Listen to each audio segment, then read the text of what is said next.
Welcome, everyone. This is View from Left Field. Today we have a special episode. We have a member from the National Association of Letter Carriers joining us today. His name is Justin. Justin, how are you doing? Hey, good. How are you? I'm doing pretty good. In our panel today, we have SM Safone, How you doing? Nolan, Hey everyone. and last but not least, Jimmy. Hey, folks. Awesome. Well, appreciate you for joining us today, Justin. So if I kind of wanted to open up and start with, maybe just a quick background, maybe like how long have you been a letter carrier, or at least, in your local NALC chapter, and I guess any other, info that you want us to kind of have starting the interview off. Sure. Yeah. So I've been a letter carrier for about 7 years. I joined the union right away. I got involved, just went to like every monthly meeting right away. I partially joined the post office because I wanted to be a union. I grew up pretty anti-union, and I've definitely I've had an evolution over the years. I worked for UPS prior to this, and I was in management there, and that's when I actually gained my appreciation for unions. So I realized that I would have been forced to treat my employees worse without having that contract. So like I felt like it helped me being a manager. But then I realized like, you know what? This sucks. Like I want to be a union member. So yeah, so I've been post office 7 years, steward for probably like 4 or 5, and only recently have gotten more involved with a reform caucus, which I think is what we're going to talk about a good amount, bill defining NALC, and really more recently understanding how to use the mechanisms within our union to affect change inside the union and in the workplace. So it's been a learning experience, but yeah, it's been fun. Yeah, absolutely. So now remind me, because like the tentative agreement that the NALC had, when did that go into effect?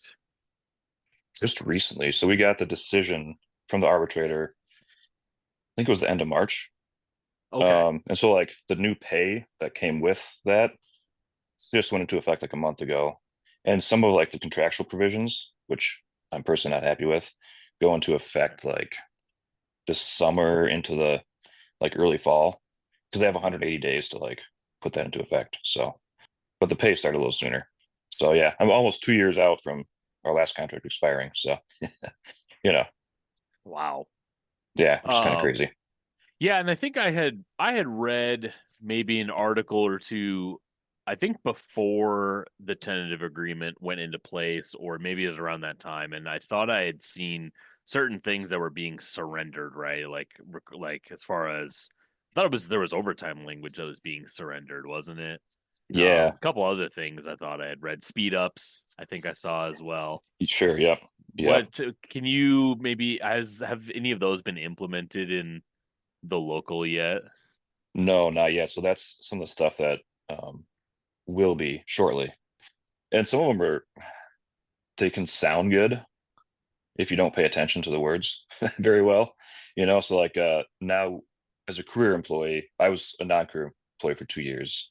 You're kind of like a third class citizen um, at that point. But so career employees will have the right to refuse overtime at 12 hours, which seems kind of crazy. 12 hours is a lot of work in a day, Yeah. Oh especially yeah. a physical job.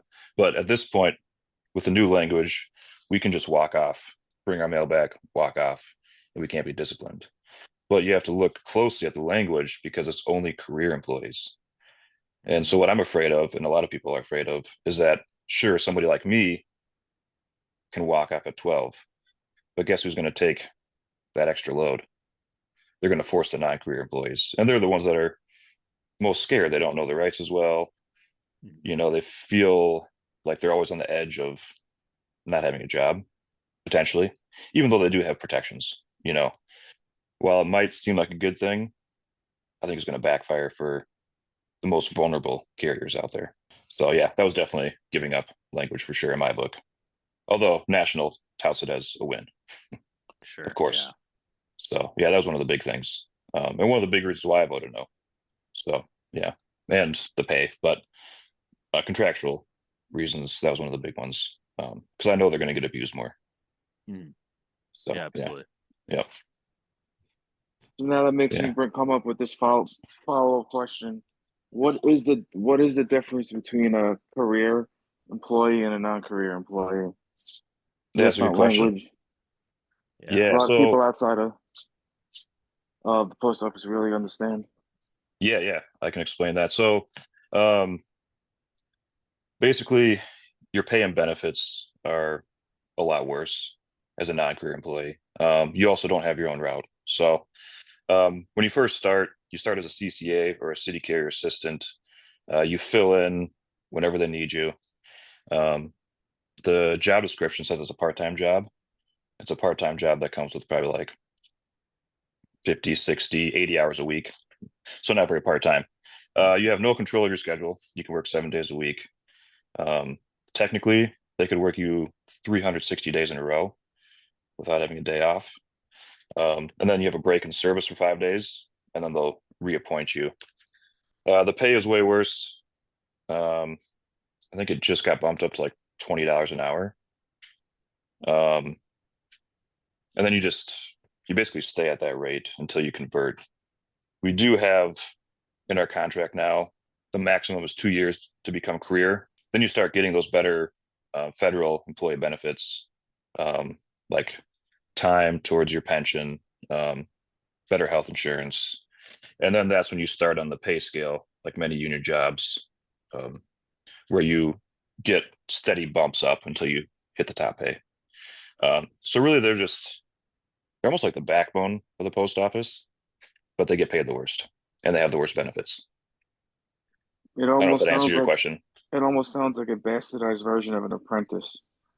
Kind of, Yeah. yeah, kind of, I was yep, I was just about to say that because, being working in the trades and being an apprentice, you see the wage scale throughout and you see that, they never give you the full benefits. It's always like just a tiny portion of it. They really want to put that carrot on the stick and keep you going. But yeah, then they also will abuse the because it's like I think every state is different, but you can have 3 apprentices for every journeyman, I mhm, believe, in this state, and that definitely gets abused. I mean, they love having apprentices do kind of the slop work or whatever you want to call it, because of yeah, course they're cheaper, so then they can just get tons of apprentices and have them do the bad stuff and pay them less. So they yeah, love doing that. yeah. Having no control over your own life. You know, Oh imagine yeah. trying to have a family and working 12 hours a day, basically every day. Oh Like yeah, that's it's terrible. insane. So Mhm, they have a rough life, that's for sure. And no wonder we have so much turnover. We don't pay them very well. We don't treat them well, mhm. and then managers act surprised when they quit. Yeah, So it's like, oh, this is a good job. It's like, well, eventually it is. You know, right. yeah, but you have to be able to feed yourself and your family now and be there for them too. Yeah, absolutely. Oh, I know all about that as a transit worker. Oh, I bet. Yeah, yeah, yeah. S- And uh, even when you get career, I mean, even I can be forced to work 12 hours a day sometimes. So like it affects the career employees too when there's that much turnover, because the mail has to get out somehow. right. So, you mentioned earlier the tentative agreement, and I know Hmm. you said you had voted no. So, kind of delving more into, the whole tentative agreement, because I know there's a long history with that. Like you said, you almost went 2 years without a contract, or it had expired almost 2 years ago. Yeah. And I know there's been a lot of push to vote no. I had seen a lot of vote no sentiment. Hmm. How, do you think most of the rank and file of the NALC held that vote no sentiment, or do you feel that a lot like in the local as well? Like how do people feel about the changes, on in your local chapter even? Yeah. So there was way more participation this time in the vote. It takes a while because we're a national union. So unlike maybe a trade that's more local, you might get a tentative agreement. You show up to the union hall and I'll vote in one day. Um, so there was a concerted campaign to try to drum up support for voting no. I haven't been around that long, but the last tentative agreement, you didn't see anything, and not many people vote. And historically, probably 95% of people vote yes that do, This time it was, and maybe it's like 20% or so that typically vote of the membership. This year we had 48% of the membership voted, which is way more. And we voted it down by just over 70%. So it's a huge swing. And a lot of that was due to people like me and some of the other people in our branch and all across the country just talking to our members as we case up our mail, like organizing our mail. And some of us took pictures. Like my wife made up some big signs, like poster board signs. And one day before we all got together and took a picture, and we posted it like on Reddit. And a bunch of places did that, just to kind of show, like, even if you're from a small town, you can see these all over the country, people coming together, taking the time to publicly say, like, we're going to vote and we're going to vote no. Locally here in the city that I'm in, we had 80% of our membership vote, which is pretty awesome. Wow. And 87% of those that voted no. So and how big it's hard work. How big is the local? I think it's about 120 active members, and then with retirees, about 200 or so. Okay. So we're mid-size, I guess, maybe, kind of. Sure. So yeah, not real big, but yeah. So I was really happy with our turnout, and the fact that the vast majority voted no and actually care about the outcome, and they realize. I think it helps people realize that we can do something about things we don't like instead of just complaining. That's what I used to do too, just complain. Right. And then I realized, oh, there are avenues to use to make change. Yeah, absolutely. I mean, that's something I definitely see in my own union, where I see a lot of apathy, especially when it comes to like voting. There are certain times where we will see an increase in voting, but it does seem like much of the membership, and I even try and promote going to the meetings and getting active, and a lot of people will say like, oh, they're boring, the meetings are boring, I don't want to go, like it's just a bunch of it's just a bunch of yelling, or it's a bunch of fighting, and which it's not, but to Yeah. them, or one thing that people will say from time to time is they'll say, well, I don't like to get involved in the politics. It's like, okay, but you're in a union. It's already political, like Yeah. by the very nature. So it's funny trying to convince people, be like, you gotta go, otherwise things just get worse. Yeah, and that's your voice, Yeah.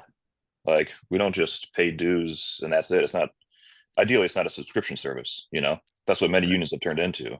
But like, it's more than that if you choose to make it more than that. And I think that's what all unions need, is for their members to realize, like, it's not a subscription service, like, we have a voice and we need to use it whenever we can. Yeah. So yeah, definitely. Absolutely. And I think that's building within the NALC, especially because of Build a Fighting NALC. And there's another group called Concerned Letter Carriers, and they're running a slate nationally. BFN is more of a educating. They have a platform of like demands they want, but using resolutions at conventions to affect change. So we're definitely seeing improvements within our union, but it takes a lot of work. Yeah. So Build a Fighting NALC and Concerned Letter Carriers, do they kind of work together on a lot of issues that you see? Yeah, in a way, because they have similar visions, but there's certainly two separate entities. Sure. I don't want to talk bad about the CLC because I think they're good and I'll likely vote for their candidates, but they're kind of the old boys club too, Sure. It's guys that have been around for a long time, and I think they're significantly better than who runs the union at the top now. But you can kind of tell that they cut from the same cloth, at least somewhat. Sure. So I think it's good that there are two separate organizations. I think BFN is a little more militant, rank and file, So that's one that I'm more involved with. Yeah. Yeah. Now, is Brian Renfro, is he still the current president of He the is. NALC.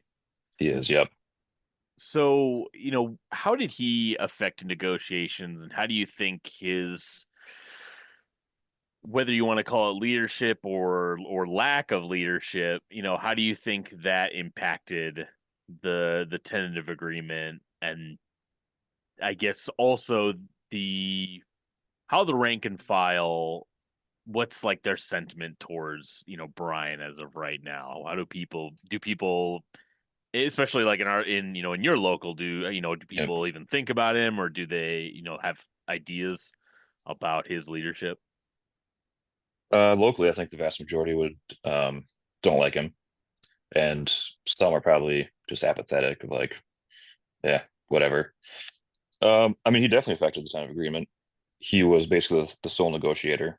I know they had different committees for certain things like safety and whatnot, but at the end of the day, it was just him and the postmaster, the deputy postmaster, I think is his title, maybe. I guess he negotiates all the contracts. And really, I think a lot of it some of the problems stem from that.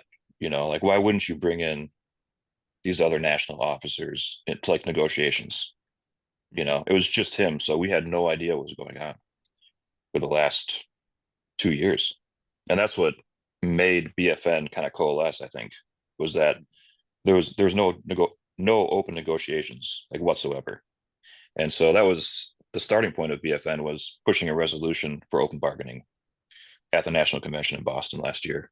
And the longer it went on, the more anger there was, because like for a while, like, he would, all his public speeches would say, like, we're making progress. Like we have the winning case, like if we go to arbitration, we're going to get even better. But like, I think I could do more in negotiations. And he would string us along, and like none of it came true. Like he was saying like these wages, we're going to have like significant wage increases and stuff. And it none of it happened, and we gave up language. Yeah. And so like he's gotten a lot of heat from that. Oh yeah, And he totally. he took a leave right during when negotiations opened, which I don't fully blame him for. It was for alcoholism. He needed a treatment, like that pissed some people off. But I mean, I'm happy that he got sober. Oh yeah. I myself am sober, so like I appreciate that he had to do that. Horrible timing though, Yeah. and to come back and try to like take the reins over. He could have let those people that stepped in his stead for those 2 months and like collaborated with him, but he apparently decided he's the president. This is his show, and he's going to take the reins. And it didn't go so Yeah. well. Go ahead, SM. Yeah, so it sounds like a typical business unionist leader. Mhm. But at the same time, he gave away, it sounds like there's a lot of concessionary language that was given up. Was anything gained? Some small things.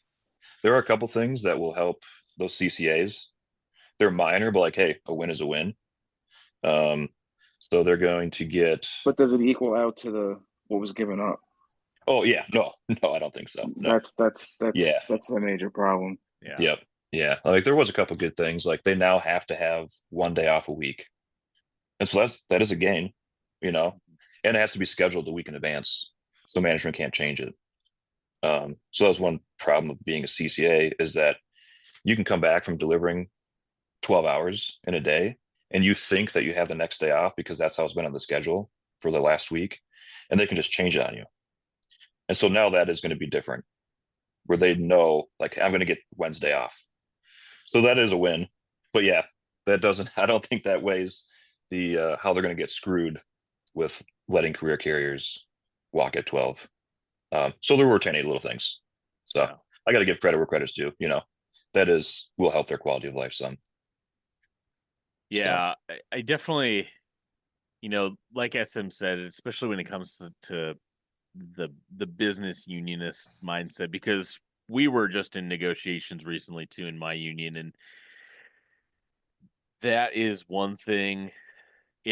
Whenever you're talking to a contractor or an employer, it's always, and the union is coming and saying, well, these are the things we want. It's always the employer saying, well, how much is it worth to you? Kind of thing. Like that is because we like when we did our tentative agreement, we got above average pay raises each year for 3 years, but it came with language changes, and they kind of started creeping into the overtime after 8 rule.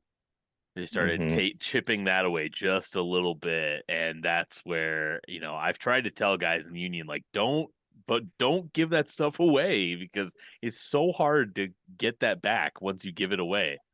It's Yep. it, It'll be normalized then from then yeah, on, yeah, the language exactly, change. And that's not good. yeah, Like it's going to be one exactly. hell of a fight to get that back Hmm. for you guys. So yeah, Yeah. 100% Now, agree what? there. Now you were 2 years without a contract, right?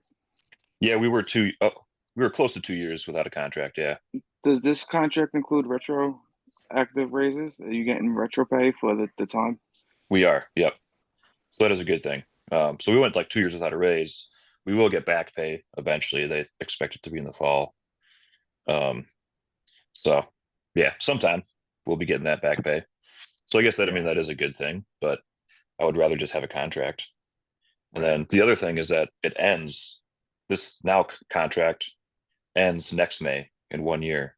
And Brian Renfro is still going to be the president for open negotiations. We'll vote on the president in like the fall of 26. So he's going to have full control again.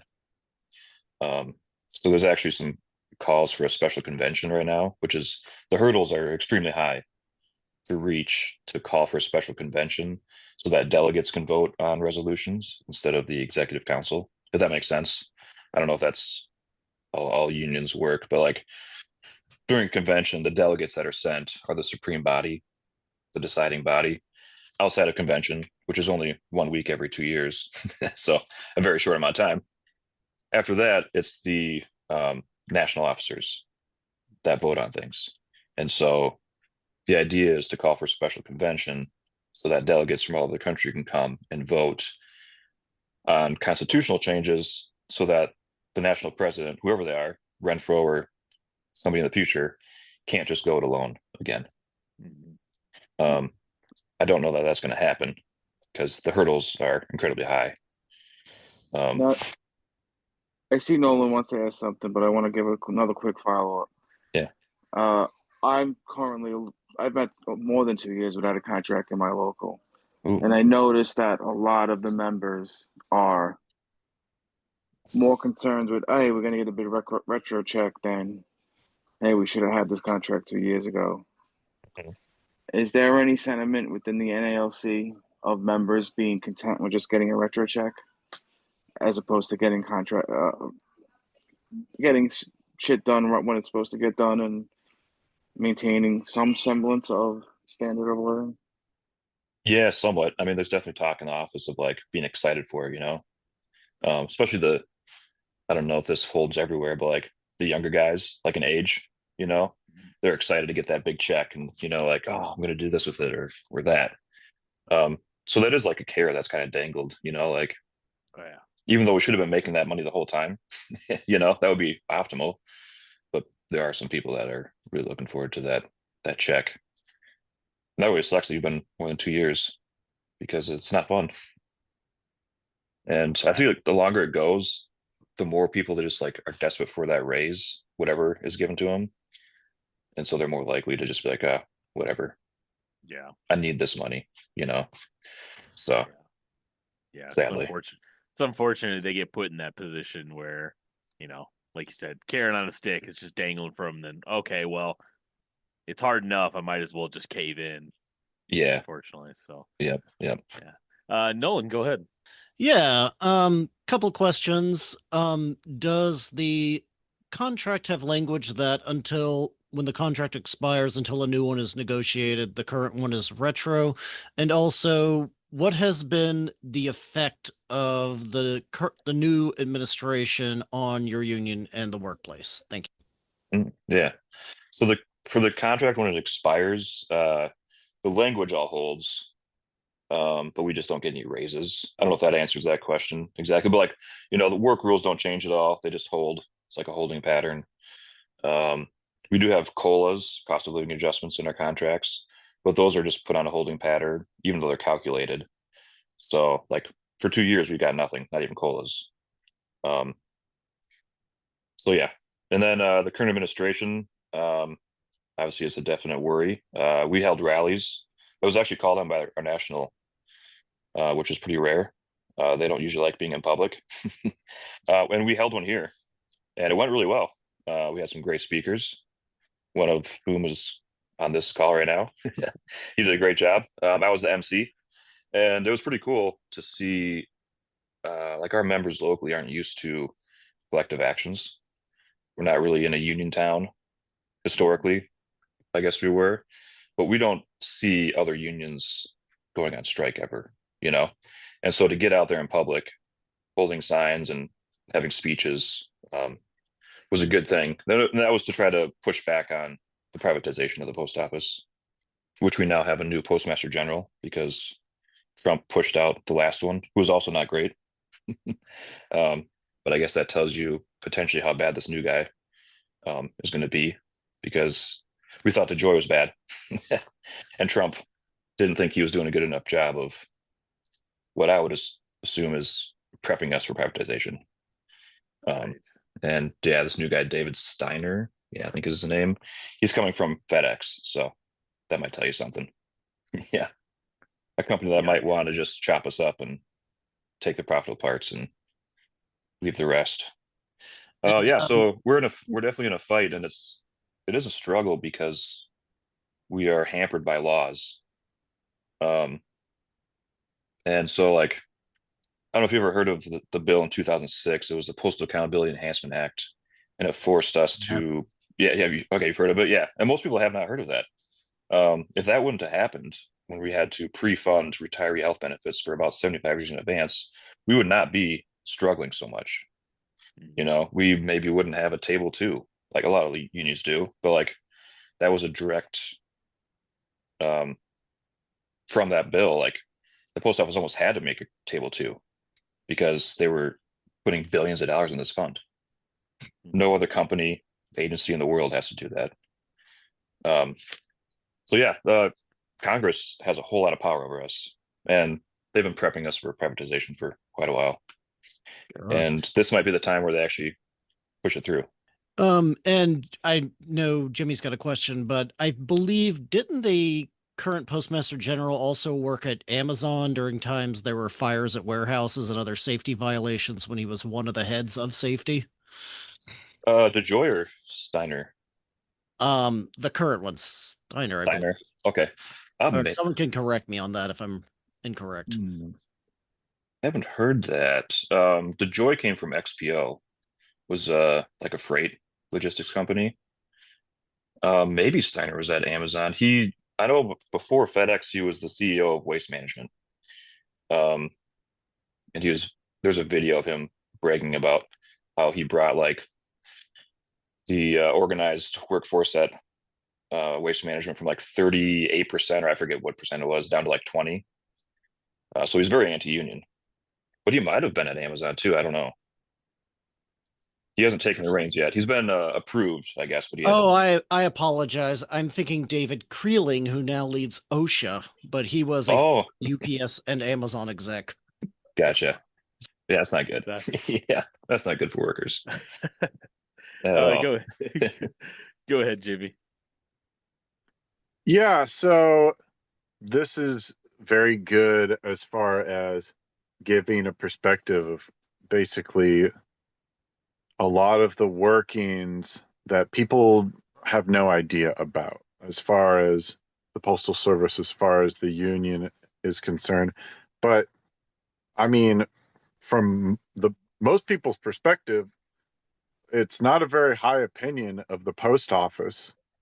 And I mean, I do remember when I was a lot younger as a kid, it wasn't like this. And we mentioned how, you know, the privatization of the post office has been a thing. And most people, a lot of people make the argument that privatization is the solution. I guess my question is for people who the only understanding they have of the post office is that it's not great, Can you give a perspective of like why that is and how the union can make things better? That's a good question. So I think a lot of the downfalls comes from 2006. It kind of is the strategy of defund and then say like, oh, look, it doesn't work. We better privatize it. Like, what do you know? But a Yep. lot of people don't know that. Another thing people don't know is that we don't take tax money.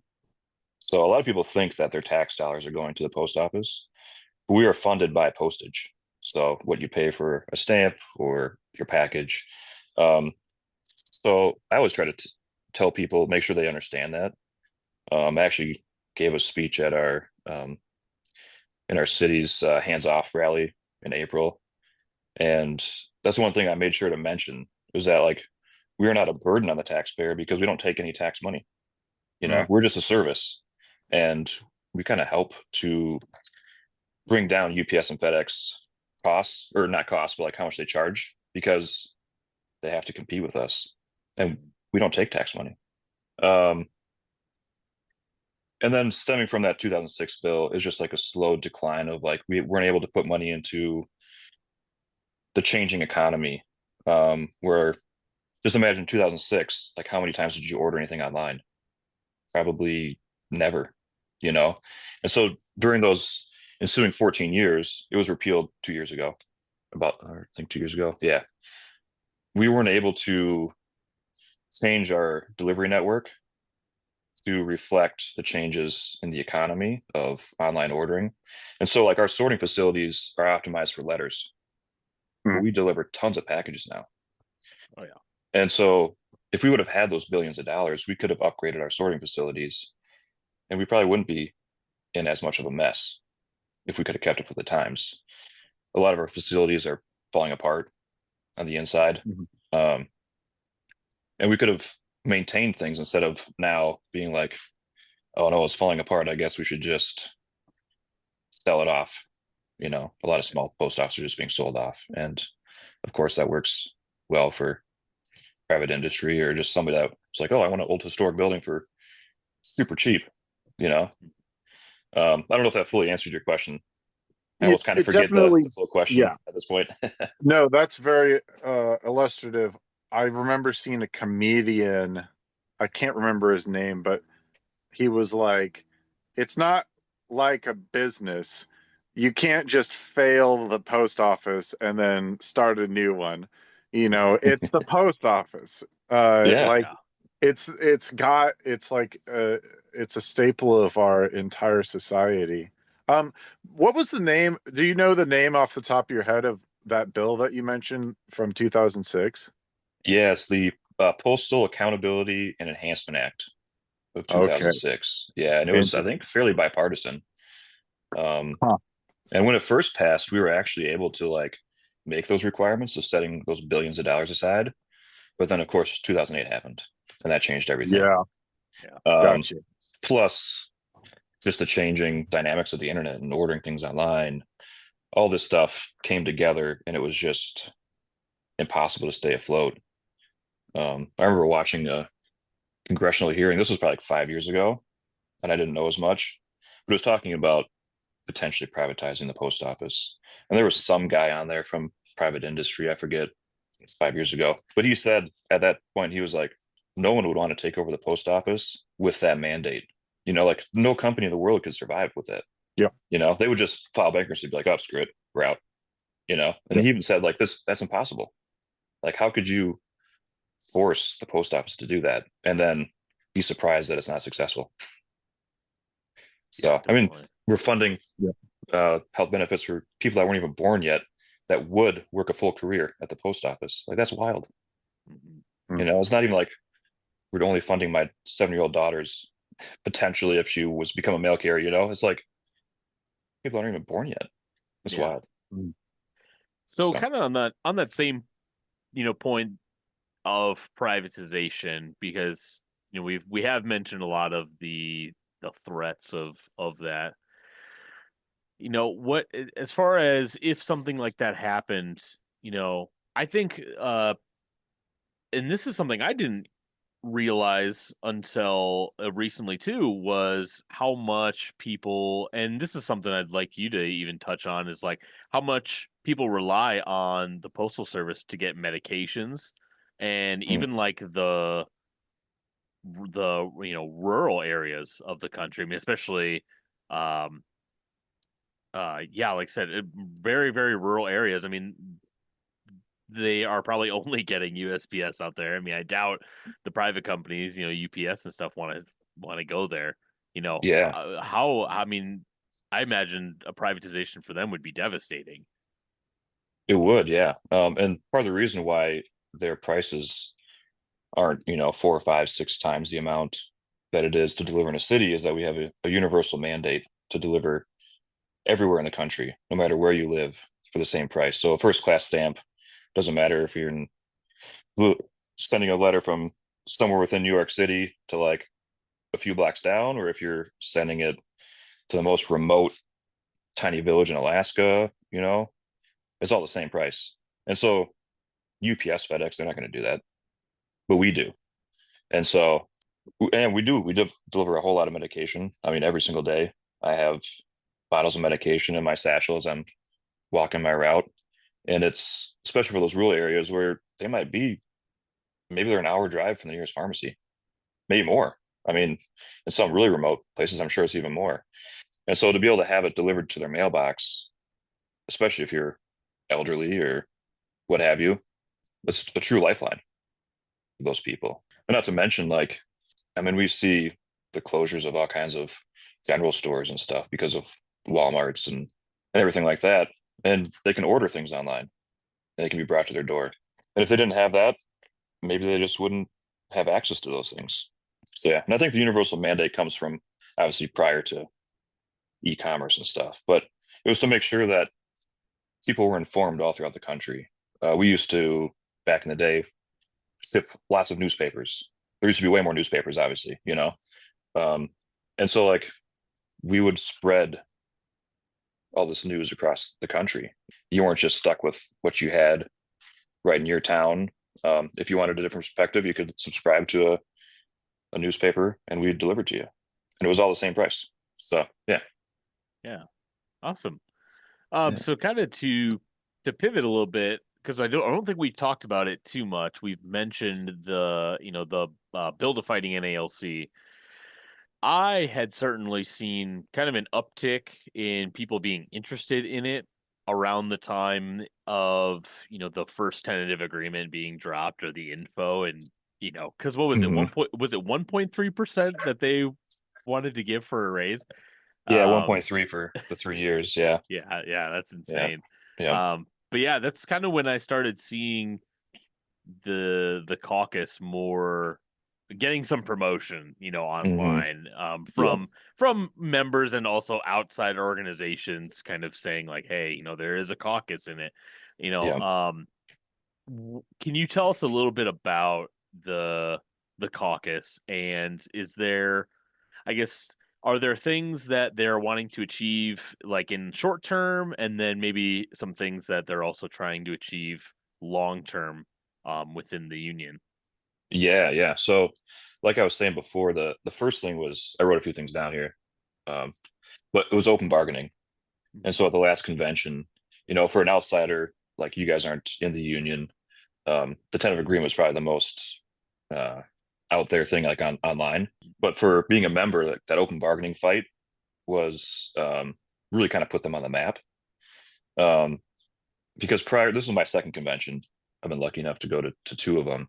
The first one in Chicago, it wasn't very contentious. Most resolutions, whatever the executive council, they always they vote to approve or disapprove or recommend or not recommend, rather, and then it goes up to vote. And like in Chicago, there was almost no contentious votes. In Boston, there was a lot of them, and many of them were brought forth through people in BFN, or maybe they weren't currently, but I bet they've kind of come into the fold. And yeah, you should have seen that convention was wild. It was a lot of fun.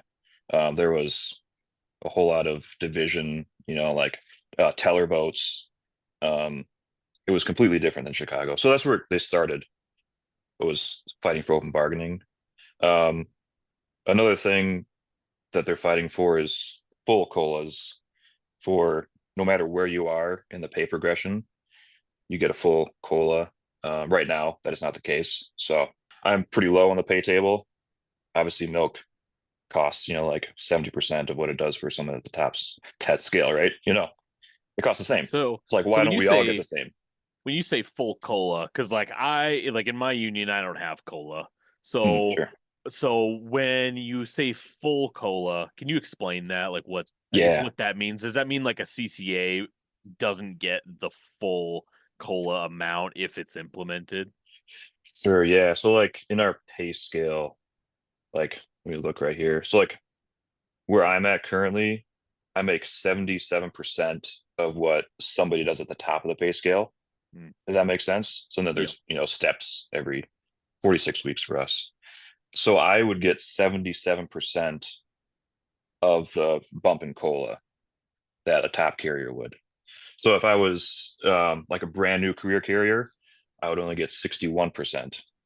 Mm. CCAs get zero. Oof. And then colas, how they're calculated, it's not a one for one with inflation because it doesn't take everything into consideration. So it's about 50% of actual inflation.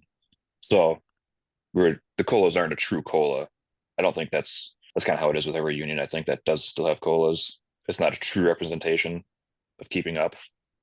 But then on top of that, like I only get 77%. Like I was saying, milk costs the same for everybody.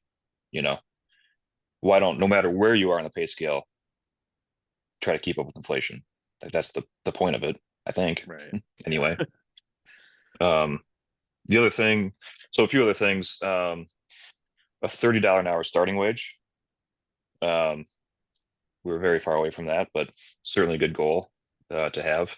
That would be similar to back in the day, what a career carrier would have started at. Um, Sure. and so I think that's kind of why I was chosen. Back in the day, hundreds of people would apply for one job opening, and now we beg people like, Yeah. please don't quit. I know we're working 80 hours a week, but please don't quit. Um, Ending mandatory overtime. Um, so once your career, you can choose to only work 8 hours a day, but there's provisions that um, management can force you, and it happens all the time because we're understaffed. So trying to preserve that true 8 hours a day, 40 hours a week, because that's slowly been eroded over the years. Mm. To cut the time to the top pay from 13 years to 6 years. So currently it takes about 13 years once your career. So if you tack on 2 years as a CCA, it's 15 years to get to the Wow. top, which is a long time, you know. UPS is 4 years. I'm guessing is yours like five. A lot of the trades are like It, 5-ish years, right?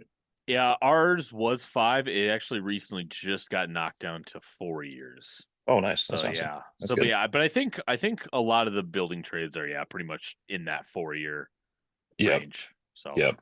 So I think that's trying to bring it closer to a lot of other unions, especially trade unions and like UPS. mhm. Another tenet they have is a worker's wage for union officers. They would just get paid at the top step, Mhm. instead of potentially doubling, tripling, quadrupling your pay, depending on where you're at in the hierarchy. And then this is the one that they are really starting to fight for now, which is pretty contentious, but it is the right to strike. And definitely need to make sure that emphasize the right to strike. I'm not advocating for a strike.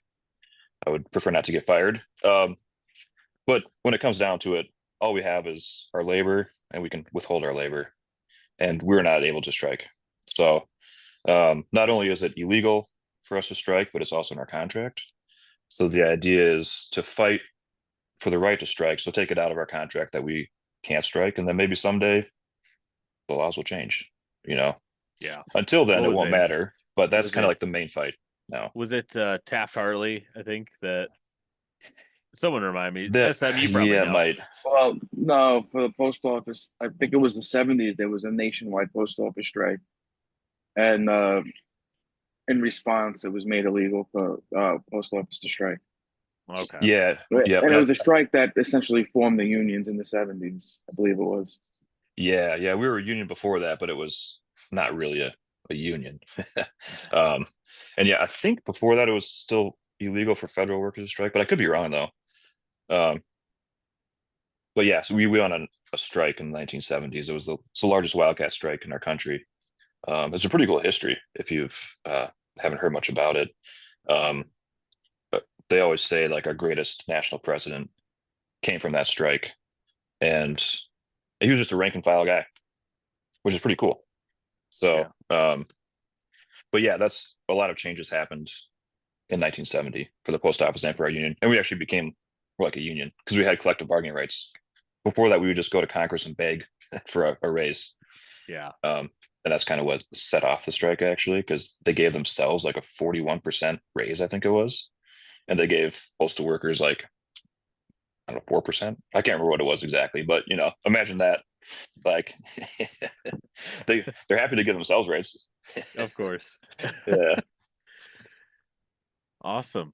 So the last question I had for that is, I guess, is there anything that we maybe didn't cover, from any aspect of the USPS to the union to the caucus that you think that the public should know about, or is there just anything that you want to bring up that we didn't cover, basically? That's a good question. Um, I guess maybe for the public, that the post office might need some changes. Like, and I definitely agree it does. Um, but your average letter carrier or clerk, they just want to provide the best service as possible and have a decent living. Like we really care about our customers. You know, like I love being a mailman. Like I have frustrations with the post office, I have frustrations with my own union, but like I truly love my job. Like it's the best job I ever had. I love it. Like if I could go to McDonald's and make like $2 an hour more, which would never happen, but if I could, I would continue to be a mailman. Like the weather kind of sucks sometimes. Like I've delivered in negative 45 degrees, I've delivered in like 115 degrees, but I would take that any day over most any other job. So like we love our customers and we want to be able to serve them the best possible. But there are certainly some things that need to change. And you can potentially help us by reaching out to your congressman and be like, hey, like I do not support the privatization of the post office. Like I want to preserve this service. Obviously, they don't always listen to you, but like the more and more people that reach out, if it is something you care about, preserve that service. Um, that is something that we could use help on. Not to mention the attacks on federal workers, as you've probably all seen with this big beautiful bill that's going through Congress right now. That's going to hurt our lives. And then maybe one other thing is that I want to urge people not to be apathetic. You know, we had this big fight for voting the tentative agreement down. Basically, the thing just gets shoved down our throats through arbitration. 2 days worth of meetings for arbitration, and it's almost the same. And so, like, I think that killed a lot of people's motivation of like, see, nothing matters, but like it does still matter. And like we showed that by showing up to vote, and we're going to show that again at the next convention by bringing resolutions to change how our union works, and hopefully through that improve the post office. So um, there are people within fighting to make it a stronger post office and a stronger union. Um,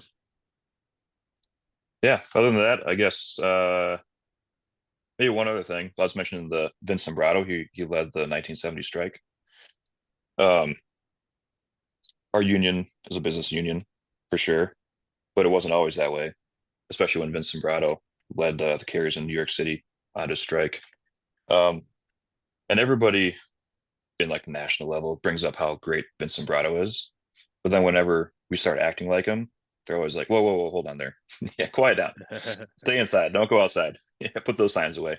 That was for the But like, past. That was for the yeah, past. We don't do that now. Yeah. yeah, yeah, like every convention, state convention, everything, they talk about Vince Sombrado, and he was awesome. Like it was bold of him to do, and it took off. But like I think they're somewhat afraid of us, and they should be because I think a lot of them are going to lose their jobs in 2 years. Yeah, But we change have a is coming. similar we have we have a similar situation in my union. Uh, we once had we were once not a business union. We had a leader here in New York City, Staten Island. His name is Larry Hanley. It was like that, and now they named the union hall after him. They praise him, but if you act like he did, they want nothing to do with you. Yep, yep. They want to shut you up, and yeah, I actually brought that up at one of our state conventions, and sometimes I get into it with the higher ups in the union, and I brought that up. I was like, you were just singing Vince Sombrato's praises. Like every time one of us starts to act just a little bit like him, you try to shut us up. So which one is it? Like, do you want us to be like Vince or not? Like, and so I hope like if there's any carriers listening to this or anybody else, like I think there are people in my union and I bet your guys' unions that are fighting to bring that back, fighting to be like a Vince Sombrato, take risks. We're gonna get some black eyes in the way, like it's not just gonna be easy, like we're gonna get knocked down some, but in the end, I think we'll become stronger. And the workers will understand that they have power. That's what a lot of workers don't realize is we have power. We just forgot how to use it. Yeah. So. Back on that point, you brought up about, being apathetic and, things going to arbitration. I mean, I've seen that now several times in my union because, we also have a no strike clause in our local. And basically, if it comes down to it, if there's an impasse or whatever, and the thing with our contract as well, it basically, and so if like April comes around and something hasn't been agreed on, or like mid-April, they're like, well, we're just gonna go to arbitration, and they'll just like it can be requested by either party, but basically just they can just wave it away and say nope, arbitration. And so I feel like it's now has become it's frustrating because it doesn't I feel like it doesn't give leadership any initiative to fight for anything. But then also at the same time, if they do try and fight, then the contractors can just say, well, we don't want to do that. We're just going to take it to arbitration. And then, it's like it kind of kneecaps the whole process. Yeah, it's even worse that your contractors can do it because it's only the union that can do it for us. My understanding is that either side, when we're at negotiating, can request arbitration. Really? Dang, that's even worse. That's my understanding. So yeah, we had it happen once where we really weren't getting anywhere in negotiation. The contractor said, "Well, just take this back to your membership and see if they'll vote on it." And then we voted it down. And they're like, "Okay, well, we're gonna go to CIR now." Yeah, it's like, oh my god. Yeah, that's horrible. And it all comes down to like you have to have the right to strike. I think people are afraid of it, and you don't want to go on strike if you don't have to. Oh, of course. But like even the threat can be enough sometimes to push the employer to give in to some demands. So so that's our next fight, and sounds like you guys need that fight too. Maybe it's a hard fight absolutely. though. People are scared of it. So absolutely, yeah. People are.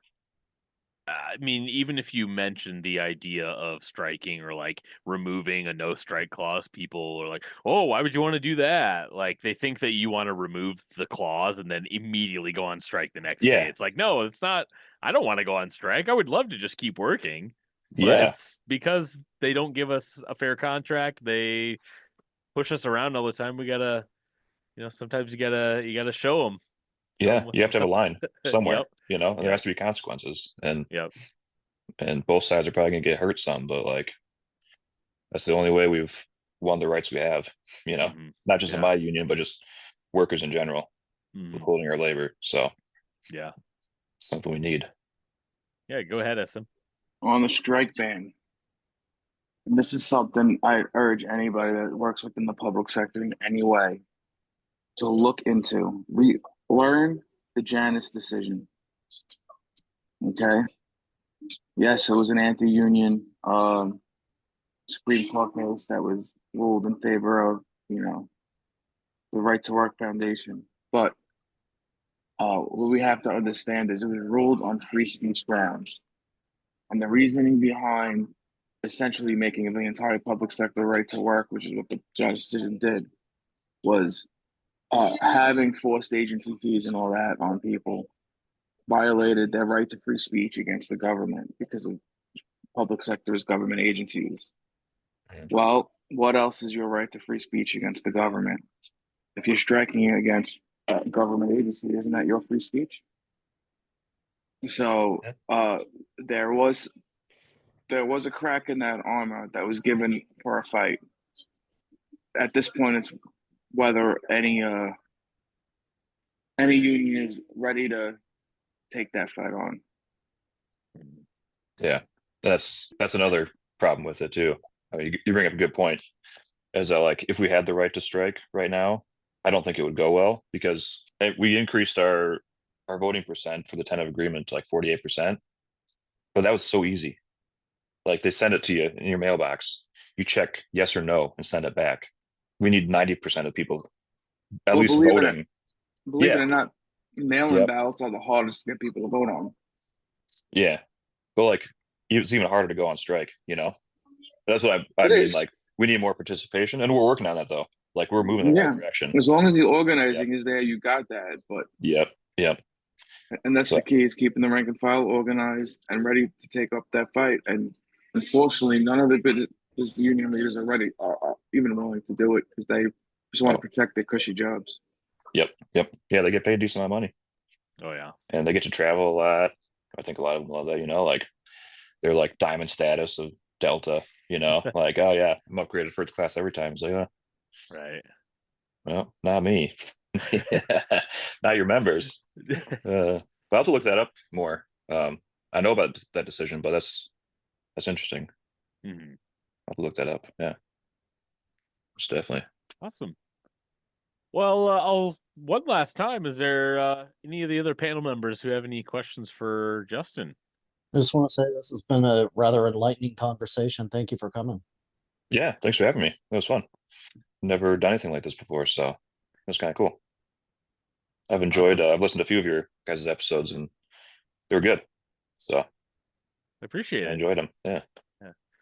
Well, once again, Justin with the NALC, appreciate you for coming on and talking about the caucus and kind of everything that's going on with USPS.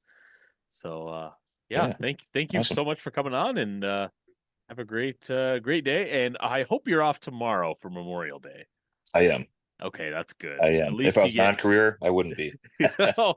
Sadly, for those people. Yeah. Awesome. So. Well, have a good holiday and keep up the fight. All right, cool. Thanks for having me. Absolutely. Right. Thanks. Yeah.